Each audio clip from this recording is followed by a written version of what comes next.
So hello everyone, my name is Mandeep राहर and आज हम स्टार्ट करने वाले हैं जावास्क्रिप्ट के आउटपुट बेस्ड क्वेश्चन। ओके। सबसे पहले हम लो लेवल से स्टार्ट करेंगे और उसके बाद लेवल को बढ़ाते चलेंगे। These are the some output based question and इनको मैंने ढूंढ ढांड के कहीं से डाला है भाई। सो बहुत अच्छे क्वेश्चन है। अगर तुम ये क्वेश्चन कर लेते हो तो मेरे ख्याल से आपका कोई भी क्वेश्चन बचेगा नहीं इससे बाहर इंटरव्यू के टाइम में। बट स्टिल कोई क्राइटेरिया तो है नहीं भाई, लाखों पड़े हैं। तो इसलिए पहले हम बेसिक से करेंगे और उसके बाद अपना लेवल को बढ़ाते चलेंगे और कोशिश करेंगे हर क्वेश्चन को सोल्व करने की। देख, मैं तो रुकने वाला हूँ नहीं, मैं सीधा कोड कॉपी करूंगा, पेस्ट करूंगा, तुमको एक्सप्लेन कर दूंगा कि ये कैसे होगा। ओके। अगर तुम्हें अपने तरफ से ये देखना कि भाई इसका आउटपुट क्या आएगा, तो आप वीडियो को पॉज करो और उसके बाद देख लो कि हाँ भाई ये आउटपुट है मेरी साइड से। और फिर आप देखो कि मैं क्या बता रहा हूँ, उससे आपकी भी थोड़ी तैयारी हो जाएगी, आपके बेसिक्स भी क्लियर हो जाएंगे। बाकी मैं समझाऊंगा सब कुछ कि आउटपुट आ क्यों रहा है, इसके और ज़्यादा और पॉसिबल वे क्या हो सकते हैं पूछने के। Okay. So these are the some question. We will be start now from the first question. और हम एक वीडियो में 10 ही क्वेश्चन करेंगे, ज़्यादा लंबी वीडियो नहीं बनाएंगे। एंड हर एक वीडियो में 10 क्वेश्चन आते रहेंगे, तो आप देखते रहिए अगर आपको अच्छे लगते हैं तो। ठीक है, टाइम पास हम करने नहीं वाले हैं, फटाफट क्वेश्चन करेंगे, सॉल्व करेंगे एक साइड में। So let's start. ओके। तो ये है पहला क्वेश्चन। हम कॉपी करते हैं, हम यहाँ पे कॉपी करेंगे, यहाँ पे डालेंगे इसको। ओके। एंड देन रन करके देखेंगे आउटपुट क्या आएगा। इसका आउटपुट आएगा अनडिफाइंड।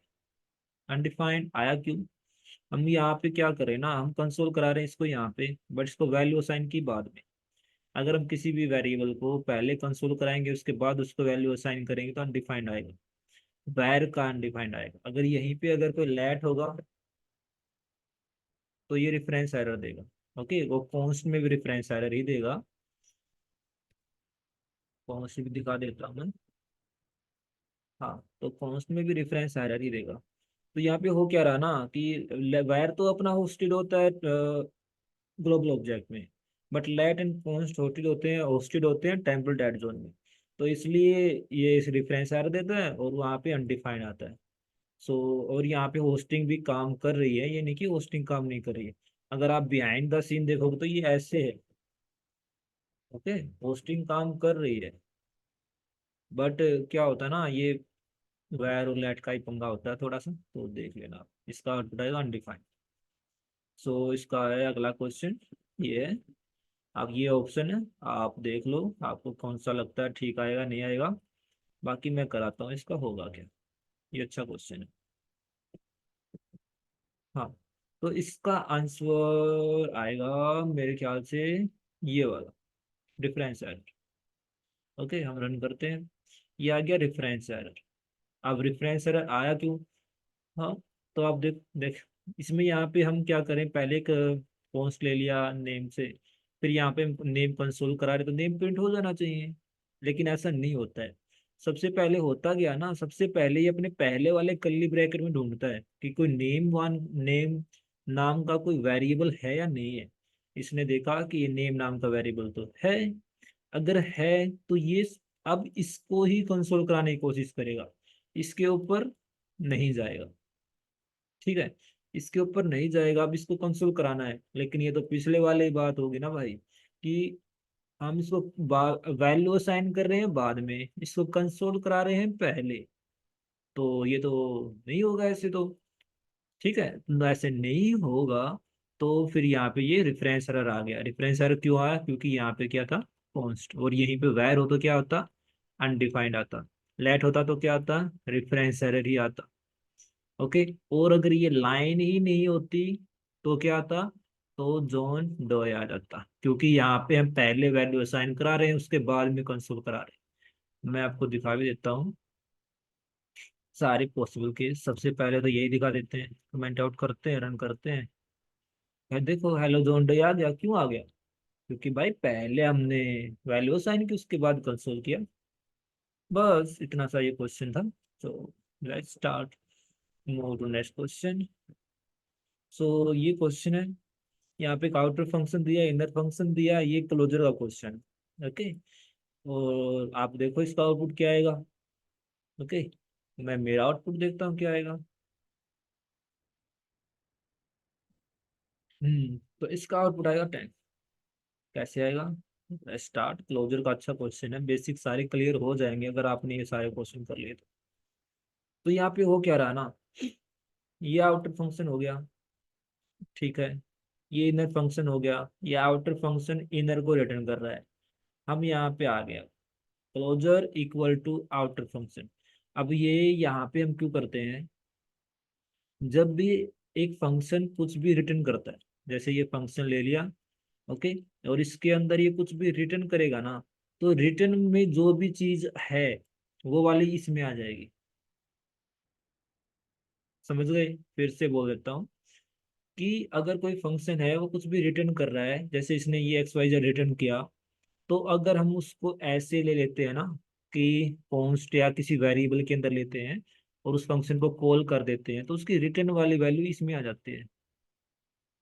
सिंपल। ओके, अब आउटर क्या रिटर्न कर रहा है? आउटर फंक्शन क्या रिटर्न कर रहा है?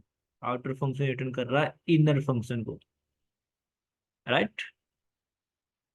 आउटर फंक्शन क्या रिटर्न कर रहा है? इनर को, यानी कि इसके अंदर क्या आ चुका है, इसके अंदर हमारा इनर आ चुका है।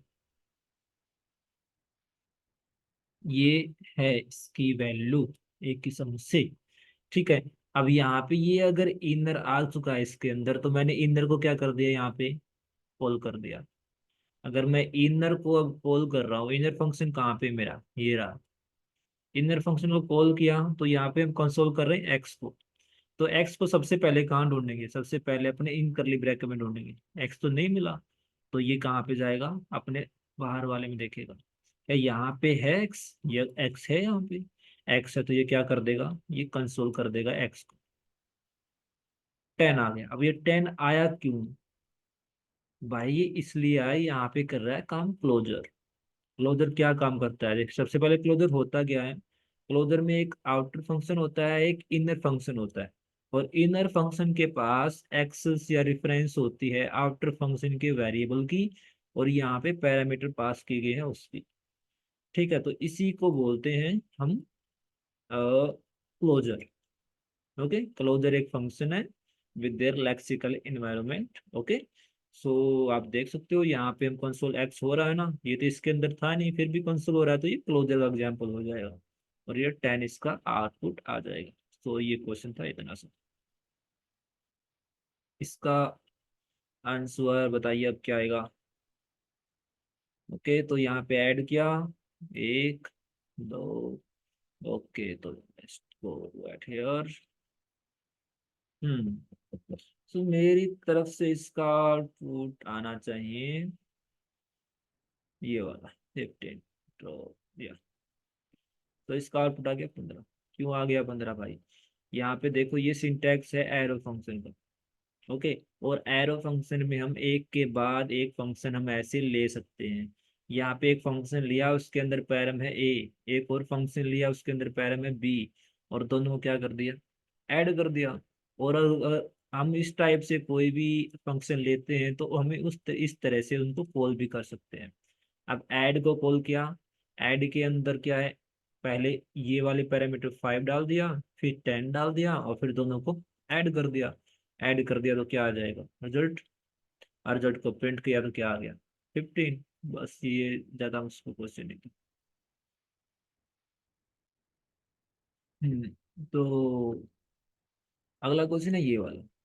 इसके अंदर क्या दिया गया है ना, ये कुछ कुछ दिया गया है। इसका आउटपुट क्या आएगा आप लोग देखो एक बार। मैं इसको यहाँ पे डाल देता हूँ और देखते हैं। मेरे ख्याल से इसका आउटपुट आना चाहिए अनडिफाइंड। अनडिफाइंड, अनडिफाइंड आया क्यों? अब देख, इसमें क्या हो रहा है, हमारा एक ऑब्जेक्ट है, वैल्यू नाम की प्रॉपर्टी दी, उसको वैल्यू दे दी हेलो। हमने प्रिंट लिया, प्रिंट एक फंक्शन है, और फंक्शन के अंदर हम कंसोल करा रहे हैं दिस डॉट वैल्यू। दिस हमेशा रेफर करता है अपने पेरेंट ऑब्जेक्ट को। पेरेंट ऑब्जेक्ट क्या है इसका, ऑब्जेक्ट, यानी कि object, okay, dot value. Object के अंदर वैल्यू नाम की प्रॉपर्टी है ये रही। Object dot value. तो ऑब्जेक्ट डॉट वैल्यू है, उसमें के अंदर क्या प्रिंट है, हेलो, मतलब कि इसका मतलब क्या हुआ, हेलो। ओके, तो यहाँ पे कंसोल होना चाहिए था हेलो, लेकिन कंसोल हेलो नहीं होगा। क्यों नहीं होगा? क्योंकि ये एक एरो फंक्शन है। अगर एरो फंक्शन है तो एरो फंक्शन के अंदर दिस कॉन्टेक्स्ट नहीं होता, अपना कोई भी दिस नाम का कॉन्टेक्स्ट नहीं होता। तो ये इस ऑब्जेक्ट को रेफर ही नहीं करेगा। अगर इसको रेफर ही नहीं करेगा तो इसको वैल्यू नाम की प्रॉपर्टी ही नहीं मिलेगी, प्रॉपर्टी ही नहीं मिली तो ये क्या प्रिंट कर देगा, अनडिफाइंड कर देगा। समझ गए? क्योंकि एरो फंक्शन में दिस कॉन्टेक्स्ट काम नहीं होता ही नहीं है भाई। ठीक है। अगर हम यहीं पे अगर कोई नॉर्मल फंक्शन बना दें, इसको चलो नॉर्मल बना देते हैं 1 मिनट के लिए, इसको नॉर्मल फंक्शन बना लेते हैं। F you N. ओके, अब देखो अब क्या प्रिंट करेगा, हेलो प्रिंट हो गया ना। क्यों हो गया प्रिंट? क्योंकि नॉर्मल फंक्शन के अंदर दिस कॉन्टेक्स्ट होता है, एरो फंक्शन में नहीं होता। ये क्वेश्चन बहुत बार आता है भाई, हद से ज्यादा बार आता है, तो अच्छे से कर ले। अगला क्वेश्चन है, ये वाला है। तो हमें इसके अंदर बताना है कि आउटपुट आएगा क्या।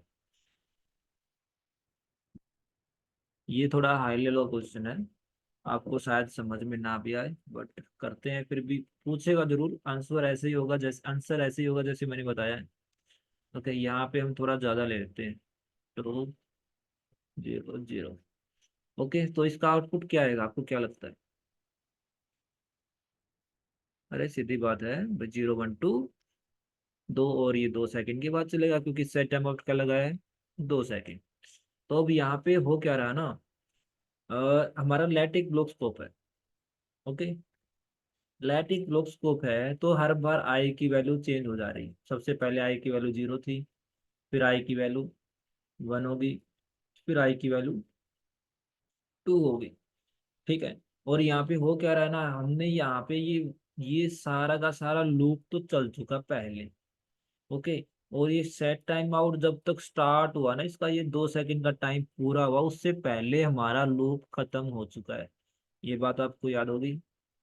फिर से बोल रहा हूँ, जब तक ये 2 सेकंड का टाइम ले रहा है ना, तब तक हमारा सारा लूप खत्म खत्म हो चुका है भाई। ठीक है। लेकिन बस इसने प्रिंट नहीं किया, क्योंकि ये 2 सेकंड का टाइम लेगा उसके बाद ही प्रिंट करेगा। ओके, और ये लेट एक ब्लॉक स्कोप है, इसलिए हर बार आई की वैल्यू चेंज हो रही है। अब यहाँ पे चीज क्या है ना, क्वेश्चन क्या आता है वो देखो आप। क्वेश्चन आता है, यहाँ पे आता है वैर। अब ये वैर आते ही सारा क्वेश्चन की बैंड बजाते हैं। अब यहाँ पे आउटपुट आया 3 and 3 and 3। ओके, आया क्यों 3 and 3? अब बात है ये। तो अब ये हुआ क्या, देखिए वैर लेट का मैंने बता दिया था कि ये हर बार आई की वैल्यू चेंज होती थी क्योंकि ब्लॉक स्कोप है। लेकिन वैर एक ग्लोबल स्कोप है। ग्लोबल स्कोप होने की वजह से यहाँ पे आई की हर बार वैल्यू अलग नहीं होती, उस एक ही आई की वैल्यू चेंज होती रहती है। पहले 0 हुई, 1 हो गई, फिर 2 हो गई, और फिर 3 हो गई, और 3 होते ही हमारा लूप क्या हो गया, बंद हो गया, आगे चलेगा नहीं। आगे नहीं चलेगा तो लास्ट में देखा आई की वैल्यू कितनी हो चुकी है, 3। तो ये अब 3 टाइम ही 3 को प्रिंट कर देगा। समझ में आ गई? इसका आंसर आपको देना सीधा सीधा यही है। लेट एक ग्लोस्कोप है, इसलिए आई की वैल्यू हर बार चेंज होती जा रही है। लेकिन वैर एक ग्लोबल स्कोप है, इसलिए वह अलग अलग नहीं होती चेंज, वो एक ही आई की, एक ही वैर की वैल्यू चेंज होती रहती है, 1 2 3 एंड, या। तो लास्ट में ये क्या प्रिंट कर देगा, 3 प्रिंट कर देगा। तो ये इसका आंसर था। So next question. तो इसका आउटपुट क्या आएगा भाई? हम्म, हाँ, चलते हैं। तो इसका आउटपुट आना क्या चाहिए, आपको क्या लगता है? मुझे लगता है कि इसका आउटपुट आएगा अनडिफाइंड। ये क्वेश्चन तो हम कर चुके हैं ना थोड़ी देर पहले यार। अब तो आना चाहिए तुम लोगों को। ये हो क्या रहा है यहाँ पे, अभी अभी किया था नेम होगा, नेम वाला क्वेश्चन सेम उसके जैसा ही। तो यहाँ पे आ गया, एक्स की वैल्यू 10 दे दी, यहाँ पे एक्स को कंसोल करा रहे हैं। ठीक है, इस फंक्शन को इमीडिएटली कॉल कर दिया, बस इतना ही है। ठीक है, इमीडिएटली कॉल फंक्शन बोलते हैं इसको। तो यहाँ पे अब हो क्या रहा है, देखो वही बात है, हम एक्स को कंसोल करा रहे हैं। तो सबसे पहले हम एक्स ढूंढेगा, ये कहाँ पे ढूंढेगा, इन करली ब्रैकेट के अंदर ढूंढेगा। इसको एक्स मिल गया यहाँ पे करली ब्रैकेट के अंदर। अगर मिल गया तो अब सेम वही थिंग चीज हो रही है। तो ये इसके ऊपर जाएगा ही नहीं, क्योंकि इसको यहीं पे मिल गया। यहीं मिल गया, हम इसको कंसोल करा रहे हैं पहले, वैल्यू दे रहे हैं बाद में।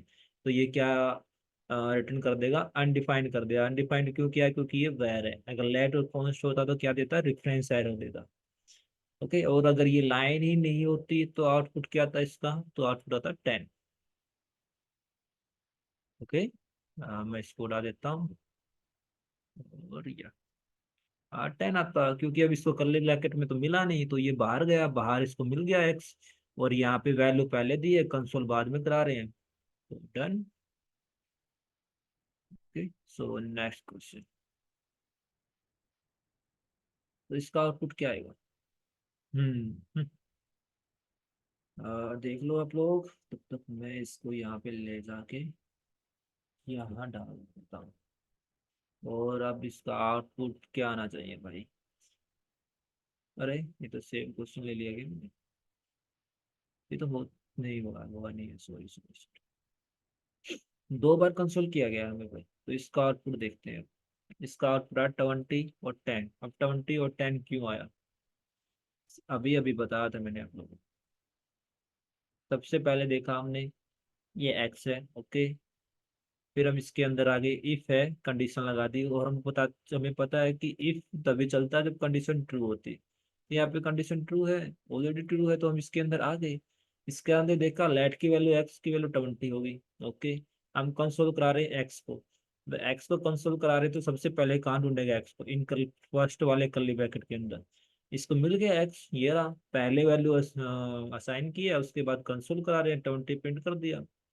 अब हम इफ वाली कंडीशन से बाहर आ गए, यहाँ आ गया। अब यहाँ आते ही क्या हो रहा था ना, अब ये पंगा, ये कंफ्यूजिंग ये होती है ना कि अब ये एक्स की वैल्यू 20 हो चुकी है या 10 हो चुकी है, क्या प्रिंट होगा यहाँ पे। यहाँ पे प्रिंट हुआ 10। अब 10 प्रिंट क्यों हुआ, आपको पता है कि लेट एक ग्लोस्कोप है। लेट ग्लोस्कोप है, तो इसकी वजह से इस लेट को बाहर एक्सेस नहीं कर सकते करली ब्रैकेट से हम। अगर इसको बाहर एक्सेस नहीं कर सकते, तो ये फिर एक्स किसको रेफर करेगा, अगेन इसको करेगा, 10 को, मतलब इस वाले एक्स को, तो इसको कंसिडर करा देगा ये 10 को। ओके, और वो वाली चीज आप बहुत अच्छे से रट लो भाई, कि करली ब्रैकेट वाली। आप इस कंसोल के, ये मान लो देखो, यहाँ पे दिखाई नहीं देते हैं, लेकिन करली ब्रैकेट यहीं भी, यहाँ पे भी है, क्योंकि जावास्क्रिप्ट एक ऑब्जेक्ट ओरिएंटेड लैंग्वेज है। सब कुछ जावा ऑब्जेक्ट्स में करली ब्रैकेट में मिलेगा। तो इसके करली ब्रैकेट कौन सी है, पेरेंट वाले, ये वाले है ना, जो कि हमें दिखाई नहीं देते हैं लेकिन वो हैं। तो ये सबसे पहले अपनी करली ब्रैकेट वाली चीज में ढूंढेगा कि एक्स है या नहीं है। ठीक है, तो ये यहाँ पे हो जाएगा।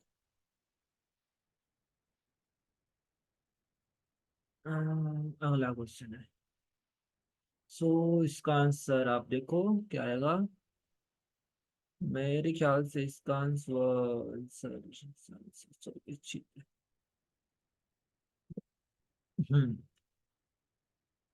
ये एक ऑब्जेक्ट दिया गया है, वैल्यू हेलो है, दिस डॉट वैल्यू है। यहाँ पे हमने कॉन्स्ट किसी रेफरेंस में ऑब्जेक्ट डॉट प्रिंट को ले लिया, प्रिंट एक हमारा फंक्शन है। ओके, और यहाँ पे फिर हमने इसको ही कॉल कर दिया। अब ये क्वेश्चन मैंने आपको पहले ही समझा चुका हूँ, सेम है। ओके, तो इसके अंदर हमारा प्रिंट हो जाएगा हेलो। अरे अनडिफाइंड आ गया, अनडिफाइंड तो नहीं होना चाहिए था, क्यों आया अनडिफाइंड भाई।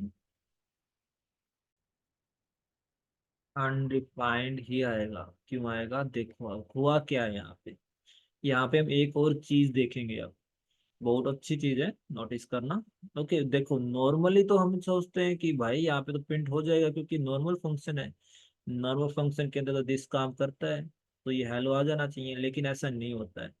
जब हम किसी भी प्रॉपर्टी यानी फंक्शन को, जो कि ऑब्जेक्ट के अंदर है, उसको एज ए रेफरेंस ले लेते हैं, तो अब इसका इस चीज से कोई लेना देना नहीं रह जाता, ऑब्जेक्ट से। अब ये कोई एक सेपरेट फंक्शन बन चुका है। ओके, एक किस्म से अब ये ऐसा हो गया है, ये मान लो ये वाली चीज उठा के इसको यहाँ डाल दिए, बस ये वाली चीज इसको उठा के दे दी है ना एक बार, तो अब इसका ऑब्जेक्ट से कोई लेना देना नहीं है। फिर से बता रहा हूँ, देख लो। जब हम एज ए रेफरेंस किसी मेथड को ऑब्जेक्ट से लेते हैं, तो वो मेथड तो यहाँ पे आ जाता है, ये वाला मेथड तो सेम टू सेम यहाँ पे आ चुका है। ठीक है, ये वाला मेथड तो यहाँ पे आ चुका है, क्योंकि ऑब्जेक्ट डॉट प्रिंट, ऑब्जेक्ट के अंदर प्रिंट देखा, ये इसके अंदर एक फंक्शन डाला गया।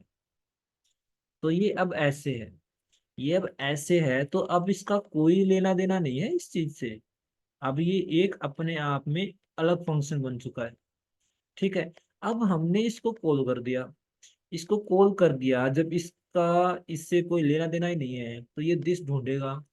भाई दिस को इसको मिला ही नहीं, कहाँ है इसका पेरेंट ऑब्जेक्ट? ऑब्जेक्ट तो इसका कोई पेरेंट है ही नहीं भाई। अगर कोई पेरेंट ऑब्जेक्ट ही नहीं है, ऑब्जेक्ट ही नहीं है, तो उसके अंदर वैल्यू नाम की प्रॉपर्टी भी नहीं है। चलो दिस तो रेफर कर दिया, ग्लोबल ऑब्जेक्ट को कर दिया भाई, ठीक है। लेकिन वैल्यू नाम की प्रॉपर्टी कहाँ से लाएंगे? वैल्यू नाम की प्रॉपर्टी तो ऑब्जेक्ट के अंदर थी। ठीक है, तो ये यहाँ पे क्या कर देगा प्रिंट, ये कर देगा प्रिंट अनडिफाइंड। तो पिछले वाले क्वेश्चन में क्या हुआ था ना, वहां पे हमने इस मेथड को डायरेक्ट कॉल किया था। डायरेक्ट कॉल करने का मतलब है, देखो मैं बताता हूँ तुमको। अब मैं इसको फिर कॉपी किए, पेस्ट किया, और अब मैंने इसको कॉल कर दिया। ऑब्जेक्ट के अंदर प्रिंट को क्या कर दिया, कॉल कर दिया। देखो हेलो प्रिंट हो गया ना। जब इसको सीधा कॉल कर दिया तो प्रिंट हो गया, लेकिन इसको जब किसी भी वेरिएबल में एज ए रेफरेंस ले लेते हैं, तो फिर इसका इससे कोई लेना देना रह नहीं जाता, और कोई लेना देना इससे है ही नहीं। तो ये फंक्शन इसके रेफरेंस में आ चुका है, इसको दिस मिले, दिस तो चलो ऑब्जेक्ट को रेफर करेगा, लेकिन वैल्यू नाम की प्रॉपर्टी इसको मिलेगी ही नहीं, और इसको प्रॉपर्टी मिली ही नहीं, तो क्या प्रिंट हो जाएगा, अनडिफाइंड। That's all. ओके। ये हो चुका था, ये भी। अब अभी क्या लास्ट क्वेश्चन करते हैं, ये वाला क्वेश्चन है लास्ट। तो यहाँ पे एक्स की वैल्यू 5 दी गई है, देखो इसका आउटपुट क्या आएगा। ओके, इसका आउटपुट क्या आएगा भाई? हम्म, देखो, देखो कंसोल कराते हैं। पहले 10 आ गया, फिर 5 आ गया, अरे इजी क्वेश्चन हुआ ना। कॉन्स्ट कर लो, एक्स की 5 दे दी, फिर करली ब्रैकेट के अंदर आ गए हम, कॉन्स्ट 10 आ गया, कंसोल होगा एक्स। तो एक्स को ढूंढा हमने, फर्स्ट वाले करली ब्रैकेट में एक्स मिल गया। एक्स मिल गया तो बाहर वाला जाए बाहर में, तो 22 को कंसोल करा दिया सीधा, 10 आ गया। अब फिर इससे बाहर आ गए यहाँ पे, ये एक्स ढूंढने चलेगा अब इसको इस करली ब्रैकेट के अंदर कुछ इससे बाहर एक्सेस होगा नहीं, क्योंकि कॉन्स्ट क्या होता है, ब्लॉक स्कोप होता है, और लेट भी ब्लॉक स्कोप होता है, दोनों एक्सेस नहीं होते बाहर। अगर नहीं होते हैं तो ये इसको रेफर करेगा, और इसको ढूंढ के और इसको कंसोल करा देगा, और ये इसका आउटपुट हो जाएगा 10 और 5। आगे बहुत सारे क्वेश्चन है, करते रहेंगे हम लोग, ये वाले क्वेश्चन भी हैं। शायद मेरे ख्याल से 60 के करीब क्वेश्चन है ये वाले, बहुत अच्छे क्वेश्चन है सारे के सारे। ओके, सो ठीक है। आपको अगर ये नोशन का लिंक चाहिए तो आप मुझे बता सकते हो, इसके अंदर बहुत सारी अच्छी चीजें हैं, जैसे देखो डायरेक्ट आंसर वाला दिया रखा है, एक्सप्लेनेशन भी दी है इनके, इनकी तो इनके अंदर नहीं दी गई है। लेकिन फिर भी आपको अगर ये नोशन चाहिए, या फिर कोई और नोट्स चाहिए, बहुत सारे पड़े हैं भाई, मैंने बहुत बना रखे हैं इनके, हद से ज्यादा, हर एक चीज ढूंढ ढूंढ के भर रखी है अच्छी तरीके से। ठीक है, तो आपको कुछ भी चाहिए तो आप लिंक्डइन पर डाल दियो, ये मेरी लिंक्डइन प्रोफाइल है, बंदी प्रहार नाम से आपको मिल जाएगी। प्रोफाइल का लिंक देखे तो भाई, अरे ये है तो, मनदीप राहर 07। So that's all from my side. मिलते हैं फिर से अगले 10 क्वेश्चन के साथ, तो बाय बाय।